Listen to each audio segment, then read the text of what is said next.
नमस्कार, आप देख रहे हैं लाइव टाइम्स टीवी। मैं हूं प्रदीप ठाकुर और मैं शिमला अपडेट के साथ हाजिर हूं। शिमला जिला से जुड़ी महत्वपूर्ण जानकारी, महत्वपूर्ण खबरें हम आपके साथ साझा करेंगे।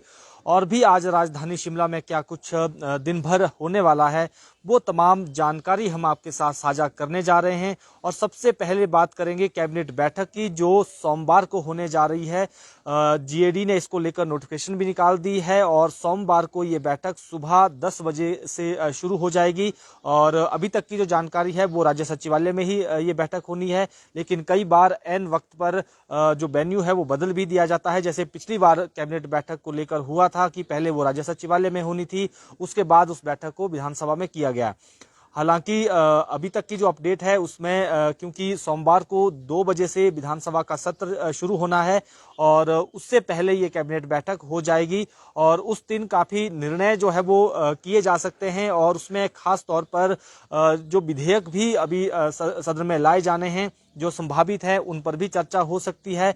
इसके साथ साथ और भी बहुत सारे मुद्दे हैं जिसमें मुख्यमंत्री की घोषणाएं हैं, उनको लेकर भी चर्चा होनी है। एक्साइज पॉलिसी को लेकर भी चर्चा हो सकती है, क्योंकि पिछली कैबिनेट बैठक में एक्साइज पॉलिसी को लेकर कोई निर्णय नहीं लिया गया था और ये संभावना है कि इस कैबिनेट बैठक में अब एक्साइज पॉलिसी का एजेंडा आएगा, क्योंकि 1 साल की एक्साइज पॉलिसी होती है जो वित्त वर्ष में चलती है, यानी 1 अप्रैल से लेकर 31 मार्च तक। तो 31 मार्च से पहले नई पॉलिसी को लागू करना होता है और ऐसे में इस बार की नई पॉलिसी कैसी रहेगी ये भी देखने वाली बात होगी। इसके साथ साथ अगली अपडेट हम आपके साथ साझा कर रहे हैं मुख्यमंत्री जयराम ठाकुर के दिल्ली दौरे से जुड़ी हुई। और आज का जो उनका कार्यक्रम है वो कांगड़ा जिला का कार्यक्रम है। यहाँ पर मुख्यमंत्री जाएंगे और कांगड़ा जिला में धरगोला एक जगह है जहाँ पर मुख्यमंत्री जयराम ठाकुर का सम्मान किया जाएगा हिमाचल प्रदेश निजी बस ऑपरेटर संघ की तरफ से। और उनकी तरफ से इसलिए ये सम्मान समारोह रखा गया है क्योंकि मुख्यमंत्री की तरफ से और प्रदेश सरकार की तरफ से जो निजी ट्रांसपोर्टर हैं उनको कोरोना काल में जो नुकसान हुआ है उसकी एवज में काफी जो है कह सकते हैं कि उन्हें राहत देने की कोशिश की गई है। एसआरटी उनका माफ किया गया है और भी उनको लाभ देने की कोशिश की गई है ताकि जो कोरोना संकट के दौरान उन्हें परेशानियां आई हैं उसकी भरपाई हो। तो इसीलिए ये एक बड़ा सम्मान समारोह यहाँ पर रखा गया है कांगड़ा जिला में।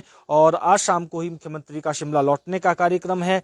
इसके साथ साथ क्योंकि आज द्वितीय शनिवार है इसलिए विधानसभा में भी छुट्टी है और उसके साथ साथ कल रविवार है, तो ये 2 दिन विधानसभा नहीं रहेगी। इसलिए मुख्यमंत्री पब्लिक मीटिंग्स अब ज्यादा कर रहे हैं इस दौरान और इसमें ज्यादा फोकस जो है कांगड़ा जिला को भी किया गया है। इसके साथ साथ मुख्यमंत्री जयराम ठाकुर कल हमीरपुर जा रहे हैं और यहाँ बड़सर में भी मुख्यमंत्री का कार्यक्रम है, जहां पर मुख्यमंत्री कुछ उद्घाटन और शिलान्यास जो है वो यहाँ पर करेंगे। और कह सकते हैं कि ये पहला दौरा जो है बड़सर विधानसभा क्षेत्र का इस दौरान रहेगा मुख्यमंत्री का। और इसमें वहां के लोगों को और क्या सौगातें जो है मुख्यमंत्री देते हैं ये फिलहाल कल ही इसका खुलासा हो पाएगा। इसके साथ साथ अगली अपडेट हम साझा कर रहे हैं। जो पंजाब में रिजल्ट आए हैं और आम आदमी पार्टी को प्रचंड बहुमत वहां मिला है, उससे उत्साहित आम आदमी पार्टी अब पहाड़ में कदम ताल करने जा रही है। और हम कह सकते हैं कि हिमाचल में एक बड़ा कार्यक्रम आज होने वाला है और नगर निगम शिमला के चुनाव से पहले ये कार्यक्रम किया जा रहा है, क्योंकि आम आदमी पार्टी का पहले से ही कहना है कि नगर निगम शिमला के चुनाव में यहाँ पर जो आम आदमी पार्टी है वो अपना भाग्य आजमाएगी। और इसीलिए आज जो दिल्ली सरकार है, दिल्ली में आम आदमी पार्टी की सरकार है, तो यहाँ के स्वास्थ्य मंत्री सत्येंद्र जैन आज शिमला पहुंच रहे हैं। शिमला में पदयात्रा निकालने का कार्यक्रम है जिसमें विजय पदयात्रा निकाली जाएगी। खासतौर पर जो पंजाब में जीत मिली है उसको हिमाचल में भुनाने की कोशिश की जा रही है और शिमला में ये पदयात्रा शुरू होगी इनके पार्टी ऑफिस खलीनी से और वहां से होते हुए सीटीओ होते हुए वापस खलीनी पहुंचेगी। इसके साथ साथ 1 बजे के आसपास प्रेस कॉन्फ्रेंस भी इनकी तरफ से रखी गई है। और इसमें कह सकते हैं कि नगर निगम चुनाव से पहले आम आदमी पार्टी का ही एक बड़ा कार्यक्रम यहाँ पर होगा और उसमें आज क्या आम आदमी पार्टी विधानसभा चुनाव में सभी सीटों पर चुनाव लड़ेगी या फिर कुछ सीटों पर चुनाव लड़ेगी, क्या रोड मैप रहेगा, इसका खुलासा कैबिनेट मंत्री सत्येंद्र जैन करेंगे यहाँ शिमला पहुंचकर। तो आज जो है 1 बजे के आसपास इनकी प्रेस कॉन्फ्रेंस करने का कार्यक्रम है। इसके साथ साथ एक प्रेस कॉन्फ्रेंस संयुक्त कर्मचारी महासंघ की तरफ से भी शिमला में ही की जा रही है और ये 12 बजे प्रेस क्लब में होगी। इसका जो मुख्य उद्देश्य है, जिस तरह से ये एनजीओ फेडरेशन के पैरेलल एक संगठन खड़ा हुआ है और उसमें वेतन विसंगति से जुड़ा हुआ, राइडर से जुड़ा हुआ, इनिशियल स्टार्ट से जुड़े हुए मुद्दे लगातार उठा रहे हैं। ओपीएस आंदोलन हुआ, उसमें एफआईआर हुई है। ये तमाम विषय इनकी तरफ से उठाए जाएंगे इस प्रेस कॉन्फ्रेंस के जरिए और आंदोलन का भी आने वाले समय में क्या रणनीति रहेगी, इसको लेकर भी संयुक्त कर्मचारी महासंघ के जो प्रदेश अध्यक्ष वीरेंद्र चौहान वो इस बात का खुलासा करेंगे। अगली अपडेट राजधानी शिमला से जुड़ी हुई हम आपके साथ साझा कर रहे हैं। ये है खासतौर पर जो राजधानी शिमला में खाद्य पदार्थों के रेट्स हैं वो जिला प्रशासन ने तय कर दिए हैं। उपायुक्त शिमला आदित्य नेगी की तरफ से जो आदेश जारी हुए हैं उसमें कह सकते हैं कि कुछ महंगाई की मार भी अब आपके ऊपर पड़ने वाली है और इसमें होटलों और ढाबों में भरपेट खाने के लिए अब 75 रुपए देने होंगे, यानी 75 रुपए की फुल प्लेट अब भोजन की मिलेगी, जो पहले 70 रुपए थी। और इसके साथ साथ बाकी भी जो रेट्स हैं वो तय किए गए हैं, जैसे कि प्लान परोठा है वो 20 रुपए का किया गया है, स्टफ्ड परोठा वो 25 रुपए का किया गया है और ये तमाम रेट्स जो हैं वो तय किए गए हैं। और इसमें खास बात यह है कि डिप्टी कमिश्नर की तरफ से ये सख्त निर्देश दिए गए हैं कि जो भी होटल ढाबा होगा उन्हें रेट लिस्ट अपने होटल के बाहर और होटल में जो है वो प्रदर्शित करनी होगी और अगर ऐसा नहीं किया जाता है तो उस स्थिति में कड़ी कार्रवाई जो है वो जिला प्रशासन कर सकता है। इसके साथ साथ राजधानी शिमला एक नई समस्या से जूझ रही है। हालांकि ये लंबे समय से चली आ रही समस्या है लेकिन अब धीरे धीरे ये लगातार बढ़ रही है। वो है आवारा कुत्तों द्वारा लोगों को काटना। राजधानी शिमला का जो संजौली क्षेत्र है यहाँ पर काफी ज्यादा लोगों को आवारा कुत्तों ने काटा है और इसको लेकर अब प्रशासन की तरफ से भी निर्देश दिए गए हैं और ये भी कहा गया है कि जो ऐसे आवारा कुत्ते हैं उनको जो पागल हो चुके हैं खासतौर पर उनको मारा भी जा रहा है, लेकिन फिर भी कुछ कुत्ते ऐसे हैं जो अभी भी सड़कों पर ही टहल रहे हैं और छोटे बच्चों को, बुजुर्गों को शिकार बना रहे हैं। और ऐसी स्थिति जो है वो उत्पन्न यहाँ पर हुई है और उसमें डीडीयू की तरफ से भी जो दीनदयाल उपाध्याय अस्पताल है शिमला का, उनकी तरफ से भी निर्देश जारी किए गए हैं कि अगर कोई कुत्ता आपको काटता है तो आप डीडीयू में आकर इंजेक्शन जरूर लगाएं। अगर नहीं लापरवाही बरती जाती है तो वो घातक साबित हो सकती है। तो हम भी आपसे यही अपील करना चाहेंगे कि अगर ऐसा किसी को कुत्तों ने काटा है तो उसमें लापरवाही बिल्कुल ना बरतें। हालांकि अब देखना यह है कि नगर निगम शिमला और प्रशासन क्या स्टेप उठाता है, क्योंकि पागल कुत्तों के काटने का जो सिलसिला है वो लगातार यहाँ पर चल रहा है और इससे आम जीवन जो है वो खतरे में पड़ गया है।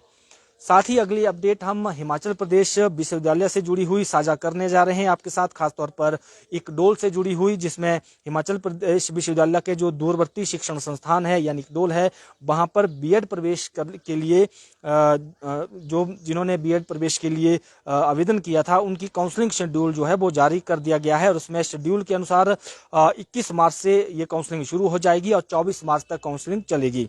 21 मार्च को मेडिकल की सीटों के लिए इक्डोल भवन में काउंसलिंग होगी और इसके साथ साथ 50 क्वालिफाइंग एग्जाम में सामान्य वर्ग में 50% और आरक्षित वर्ग के 45% और इससे अधिक जो अंक प्राप्त करने वाले छात्र हैं वही इसमें पात्र होंगे। जबकि इस 22 मार्च को जो कॉमर्स संकाय है यानी वाणिज्य संकाय है उसकी काउंसलिंग होगी और इसमें भी जो सामान्य वर्ग के यूजी में 50% और आरक्षित वर्ग के लिए 45% अंक प्राप्त करने वाले छात्र जो अभ्यर्थी हैं वही इसमें पात्र होंगे। तो अलग अलग इसका समय है, इसका निर्धारित किया गया है और अलग अलग डेट्स हैं जो जानकारी हमने आपके साथ साझा की और इक्डोल की जो वेबसाइट है उसके जरिए भी आप इसकी डिटेल्स जानकारी ले सकते हैं। इसके साथ साथ पीएचडी कॉमर्स की अब बात करते हैं। पीएचडी कॉमर्स की काउंसलिंग जो है वो होनी है, क्योंकि हिमाचल प्रदेश विश्वविद्यालय में होनी थी और ये 25 मार्च के लिए इसका तिथि जो है वो निर्धारित की गई है।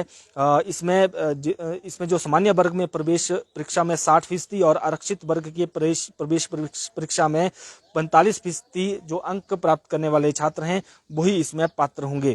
तो ये अपडेट हम हिमाचल प्रदेश विश्वविद्यालयों से जुड़ी हुई आपके साथ साझा कर रहे थे, इक्डोल से जुड़ी हुई और पीएचडी काउंसलिंग से जुड़ी हुई। इसके साथ साथ अगली अपडेट जो हम आपके साथ साझा कर रहे हैं और ये भी एक बड़ी चिंता बनती जा रही है लगातार, वो है ऑनलाइन फ्रॉड की। हालांकि शिमला पुलिस को इसमें एक बड़ी कामयाबी मिली है। दरअसल शिमला जिले में एक व्यक्ति के साथ 1,53,000 रुपए का ऑनलाइन फ्रॉड किया गया था और उसमें एक आरोपी को पुलिस ने झारखंड से गिरफ्तार किया है। ये कहा जा रहा है कि जो ये साइबर फ्रॉड हुआ है, दरअसल इसकी शिकायत जो है बालूगंज थाना में दर्ज हुई थी और इसमें साइबर सेल शिमला जो है उसने एक स्पेशल टीम भी इसके लिए गठित की थी। दरअसल आरोपी है जिसको पकड़ा गया है, उसके यहाँ से 60,000 रुपए का कैश भी, डेबिट कार्ड भी और मोबाइल भी बरामद किया गया है। ये पूरा का पूरा जो फ्रॉड हुआ है, ये किसकी क्या वजह रही, ये भी हमको थोड़ा सा आपको समझाना चाहेंगे। दरअसल पानी का बिल भरने के लिए इस व्यक्ति ने एक ऑनलाइन ट्रांजैक्शन किया था, लेकिन वो किसी और के खाते में चला गया, यानी जिस व्यक्ति को ये पैसा दिया गया था उसके खाते में ये नहीं गया और किसी और के खाते में दिया गया।